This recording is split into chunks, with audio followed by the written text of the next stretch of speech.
And that's it. Jamming out this morning with you. Thanks so much for joining me, leader. If you're new, I want you to go ahead and put new down in the comments down below. I'm using some new technology, so this helps me make sure I've got everything up and working as well. We've got my mom, Diane, here. Good morning to you. Where are you tuning in from? Drop in your name, your hometown. Like, where are you watching from right now? Where are you tuning in from? Hey, we've got my main man, Ty. Thanks so much for joining me, Ty. Is it Thailand? It would be Thailand, right? And not Tillin? Yeah, it would be Thailand. I call you Ty. Thank you so much for joining me. Today we're talking about this question that a client asked me. It was, please ask me a question. I want you to answer a question with a question, Paul. Gosh, I wish my teachers would have told me that when I was a kid. She asked me, with everything that I'm facing right now, because let me set this up for you. Married.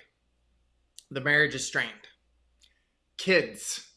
The kids are estranged and they are stressed out because they're in school and she is the head of a company. These decisions fall on her shoulders to make. People's lives and livelihood matter. And she said, Paul, with all of the attention on the new normal, the new economy, the new shifting, and all of these things, what is it that I'm missing? And we will jump into that right after the intro. Welcome to Take Command with Paul Gowan. I am a Mustang Marine turned international leadership consultant. Each time we come together, I bring you inspiring people and messages to help you take command of your relationships, your time, and your finances so that you are free to lead the life you want. More than taking action, greater than empowerment. Take command of your life. Starting in 5, 4, 3, 2, 1. Let's go. So what do you do to set yourself up for success with the chaos of the unknown? We're going to get into that. We've got Ty here who's new. And yes, I did pronounce your name properly, it looks like. So thank you so much for that. We've got Dr. Neil Burgess from Phoenix, Arizona. I love that play on words, Neil. Thanks so much for joining me. Yeah, it's been pretty hot and dry here. This one question, how do you set yourself up for success in a place of unknown? Well, that was one of the key things that the Marine Corps taught me. I served for 15 years and in preparation of going to combat, because that is the Marine Corps' job. How do you train for something as fluid, as uncertain, as stressful as combat? And it comes down to this. And so I answered the question of my client with a question. How can you make your personal foundation even stronger? How can you make your personal foundation even stronger? And for you joining in right now, if you've got some tips, because there's some amazing minds on this call with me, put some of your top tips of how you make your foundation, your personal foundation, even stronger. And let me give some context for this. When you go to build a house, you build it on a solid foundation. If you don't, then you might not be able to see the impact on the foundation, but it'll show up in the symptom of what you built on it, that house. You'll see the cracks in the house. Maybe the front porch leans a little bit to one side. Maybe the garage just implodes one day because it was built on an unstable foundation. And as you are building your relationships, as you are leading within your business, it is all built on that personal foundation. That's why this is so important for you. So shoot those tips up that you are doing. I've got Carrie Newman, world traveler. Last time I talked with you, Carrie, you were in California. Thanks so much for joining me. Here's 3 ways that I look at maintaining my personal foundation, making it even stronger, because that's what I found out the hard way. And I don't want this for you. And maybe you've been in this situation where your personal foundation was compromised for neglect. And maybe it was for the greatest of reasons. I've got to push because this project is almost due. I've got to push to make this quarter sales goals. I've got to push and sacrifice myself to take care of the kids, to take care of my spouse, to take care of these other people. And when we have a short duration, well, that's called a sprint. You can do some amazing things in a sprint.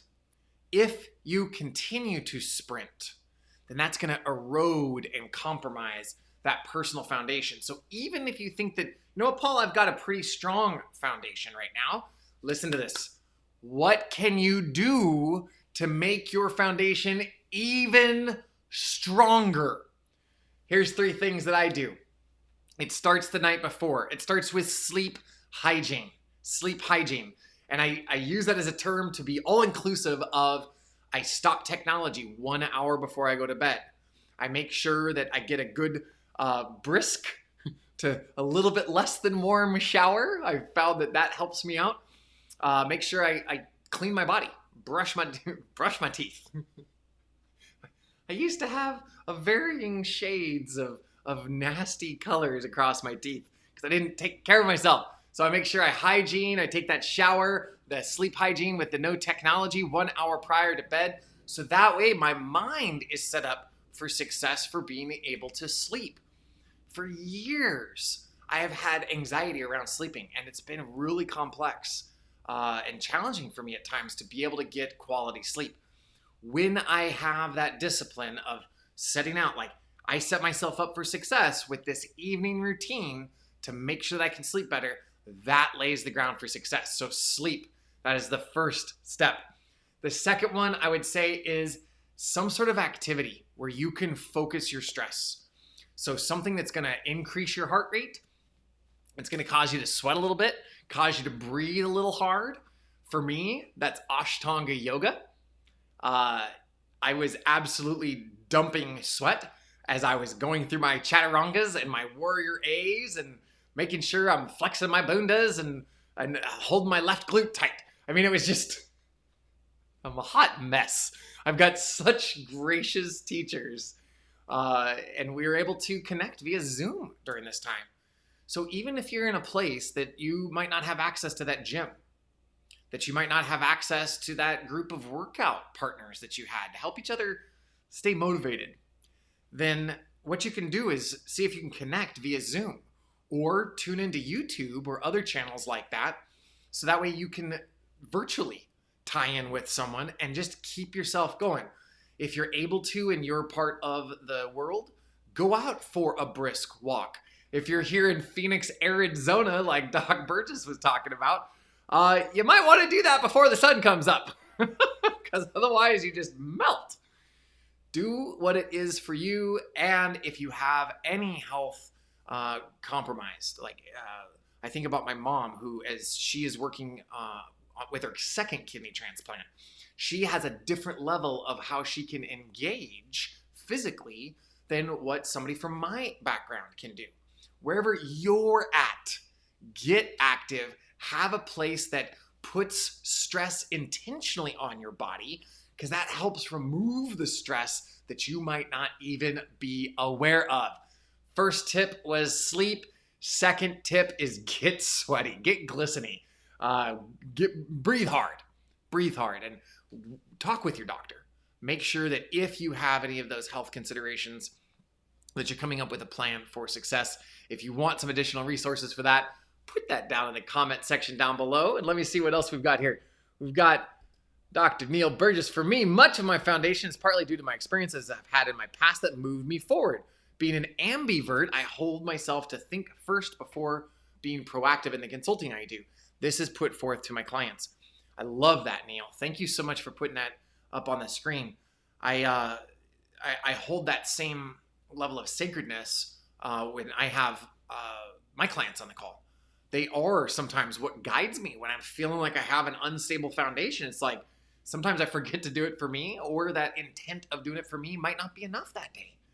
So I remember that I want to serve with excellence, and that helps me get into like Warrior A on those mornings that I just want to turn over and hit snooze on that alarm clock. All right, so we've got sleep. We've got some sort of activity that you can intentionally focus your stress. And to make an even stronger personal foundation, meditation and journaling. I'm going to put those two together because I found that when they work in tandem together, it is the best result for either of those. Let's talk about meditation first. I am that guy. I am that guy. If you are that guy or that gal too, put that was me too, Paul, down below. I didn't buy it. Meditation. Yep, sounds good. Check. Yeah. That makes sense. Check. Do it? No. I'm too busy. I've got Marines to lead. You understand, Paul. You need to get out there and lead from the front. Don't ask them to do anything that you wouldn't be willing to do yourself. So you don't have time, 3 or 5 minutes, much less 20 to go meditate. That's not for you. That's for a monk. That's like Jay Shetty, who meditates for 4 hours every day. So I first changed that story I was telling myself.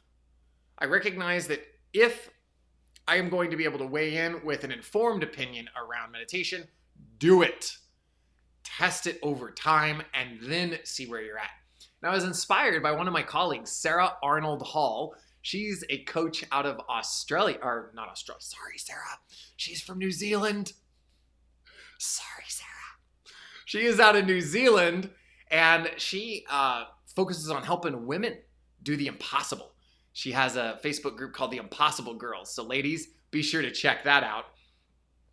In that meditation space, I was inspired by her because she completed a 1-year daily meditation challenge. I'm nearing 100 consecutive days because I was inspired by her. And you can start off 3 to 5 minutes, closing your eyes, focusing on your breath, breathing in for a certain number of counts, holding it for a certain number of counts, and pushing the air out intentionally. And what I mean by this intentional breath is that you're not going,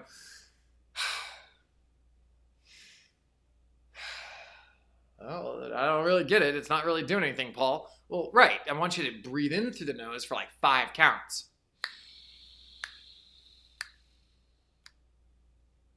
And hold for 5 counts.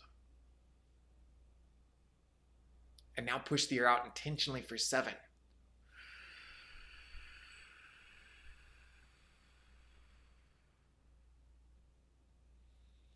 Breathe in for 5. Hold for 5. Exhale with intention for 7 counts. And if you do that for 3 to 5 minutes, you can get started in a meditation practice. It gives you kind of that hot rinse after you've had that big meal. Before you throw everything in the dishwasher, you know how you just give things a quick hot rinse, and that way the dishwasher gets them actually clean? This allows you to have a hot rinse from that stress that's built up for the day. That hot rinse so you can show up with excellence with your family after a tough day of work. You can have that hot rinse before that challenging presentation that you've been working so hard to deliver. You can have that hot rinse to offload that stress before you have that tough conversation with your spouse. Whatever that is, 3 to 5 minutes of meditation. I've grown that out to a 20 to 30 minute practice, and I make sure that I do that because I want those results. And then journaling. And let's take a look at journaling here.